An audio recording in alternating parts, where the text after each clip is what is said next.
ආයිබෝන් Ceylon agri අපි ඔබ සාදරයෙන් පිළිගන්නවා. ඔබ දන්නවා මේ වෙන විට අපේ ලංකාව පුරාවටම ජල ගැල්මෙන් විශාල ලෙස හානිදායක වුණා වගාබිම් වලට.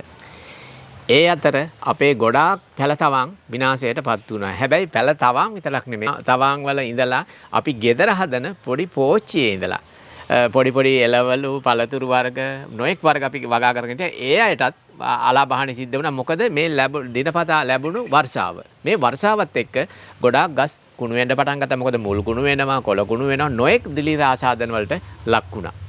අන්න ඒ නිසා අපි හිතුවා මෙන්න මේ හැමෝටම මොකද ගොඩක් දෙනෙක් අපට කතා කරන්න ගත්තා දැන් තියෙන ලෙඩ රෝග ගැන. මොකද මේ වැස්ස නැවතිලා සූර්යාලෝකයේ වැටෙනවත් සමගම තමයි ගස් විනාශ වෙන්න පටන් ගත්තේ. හැමෝගෙම මේ වගේ තමයි සාමාන්‍ය කොළ වැටෙනවා, කොළ ඉදෙනවා. මොකද නොඑක් පළාත් වලින් ගලාගෙන ආපු ජලය නැත්නම් මේ දින අර දිගු වර්ෂාව නිසා ගස් වලට හානියටපත් උනේ. ඒ නිසා අපි හිතාගත්ත හැමෝටම යම්කිසි සහනයක් වෙන්න පුළුවන්. මොකද අපි දන්න දේ. ඒ කියන්නේ අපි මෙතෙක් කල් පාවිච්චි කරපු බේත් වර්ග තියෙනවා නොඑක්.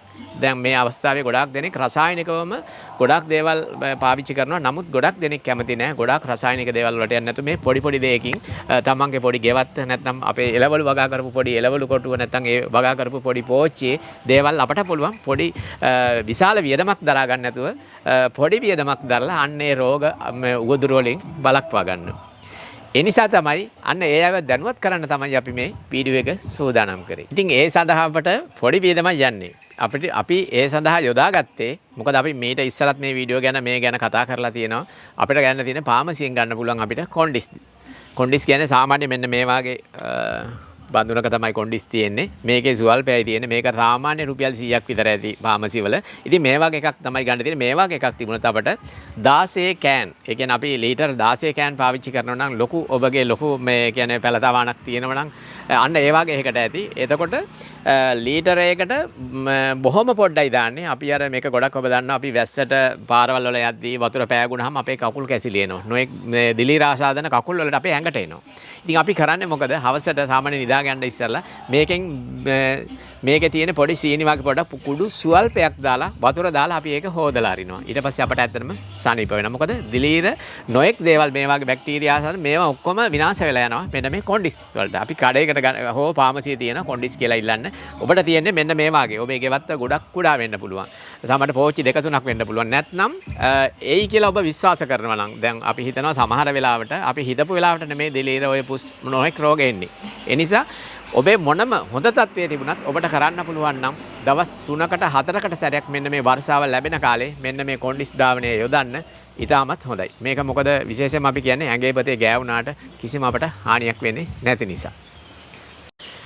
මේ තියෙන ඔබට බලන්න පුළුවන් මේ කොන්ඩිස් එක අරගෙන මෙන්න මේ වගේ පොඩි බෑග් එකක ඉදි බෑග් එකක තමයි තියෙන්නේ. ඉතින් මේකට අපි මේ තියෙන්නේ ඔබට මේ වගේ ගන්න පුළුවන් වතුර නැත්නම් මොනවා හරි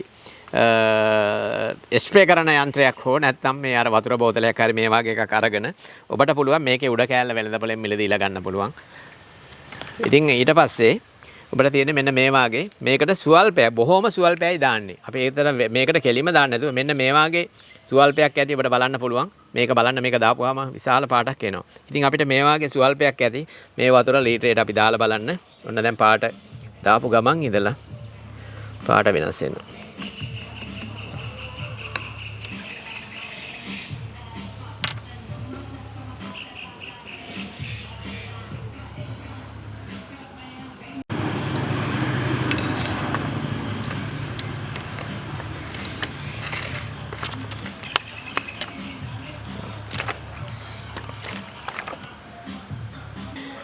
ඔබ බලා ගන්න මෙන්න මේ වර්ණය තමයි මේකේ නිවැරදි ප්‍රමාණය. ගොඩාක් තදට නෙමෙයි ලා පාටට තමයි තියෙන්නේ. මේ තේ වලටත් වැඩි මෙන්න මේ වර්ණයට වාගේ වෙන්න දිය කරගත්තාම හොඳට මැති. ඉතින් අපිට තියෙන්නේ මේ අපි හදාගත්ත මේ වර්ණය මේකට මේකෙන් පුළුවන් තරම් පත්‍රවල යටපැත්තට බිමට බඳුන් වලට ස්ප්‍රේ කරන්න.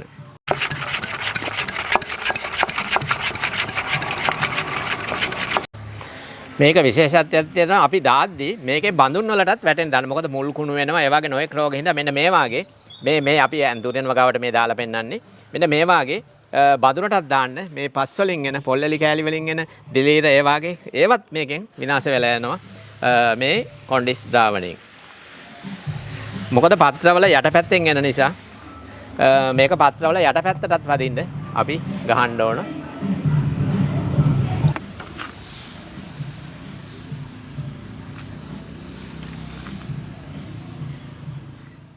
දැන් ඔබට දකින්න පුළුවන් මෙන්න මේ පැල මැරීගෙන තමයි යන්නේ. අපි දැන් සාමාන්‍ය මේ විදිහට කොණ්ඩිස් ද්‍රාවණය යොදනවා නම් මේ මැරිච්ච කොළ අපි ඔක්කොම ඉවත් කරලා තමයි ගහන්න ඕනේ. ඒකට අපි කරන්නේ මෙහෙම තියෙද්දිම බිමටයි ඔක්කොම වදින්න කොණ්ඩිස් ද්‍රාවණය ස්ප්‍රේ කරලා ඊට පස්සේ සතියකට පස්සේ මේ වේලිච්ච කොළ දැන් මැරීගෙන එන කොළ ඔක්කොම ඉවත් කරන්න ඕනේ.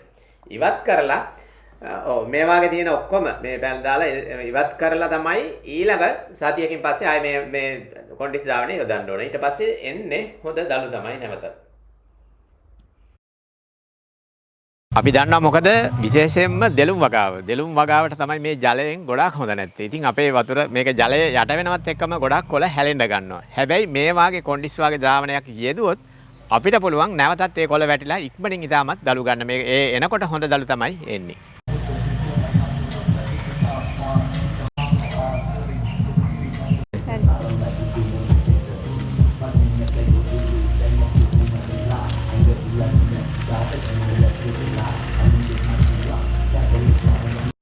ඒ වගේම තමයි ඔබට මේ දේ කියන්නේ විශාල භූමි ප්‍රමාණයක් තියෙනවා නම් ඔබේ කෘෂිකර්මාන්තයට අලාභහානි වෙලා ඔබ කෘෂි ද්‍රව්‍ය විකුණන වෙළඳ මධ්‍යස්ථානයකට යන්න ඔබට පුළුවන් එතෙන්ට ගිහිල්ලා අහන්න දිල්ලි මේ වගේ අවස්ථාවලදී මොනවද යොදන්න කියලා ඔබට රසායනික දෙයක් හරි යොදලා ඔබේ වගාව බේරා ගැනීමේ හැකියාවක් තියෙනවා.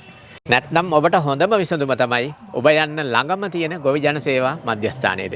ගොවි ජන සේවා මධ්‍යස්ථානයේද කියලා ඒ AI මහත්තයාට හම්බෙලා ඔබගේ අවශ්‍යතාවය කියන්න. නැතිනම් ඔබ ප්‍රදේශයේ ඔබේ වගාව තියෙන ප්‍රදේශයේ ගොවි නියාමකවරයෙක් ඉන්නවා. ඒක මුළු දියවෙන පුරාවටම ඉන්නවා. ඒ වගේ එක කොට්ටාසවලට. එයාට කියන්න. එයාට කියලත් ඔබට පුළුවන් මේකට සහනයක් ලබා ගන්න.